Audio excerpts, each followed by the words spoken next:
আসসালামুয়ালাইকুম ওয়া রাহমাতুল্লাহি ওয়া বারাকাতুহু।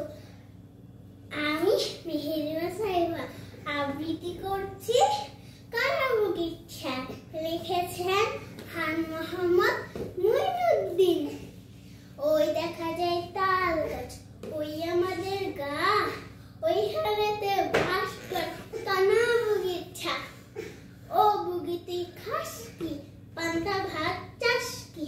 পান্তা আমি চাই না, পুঁটি মাছ পাই না, একটা যদি পাই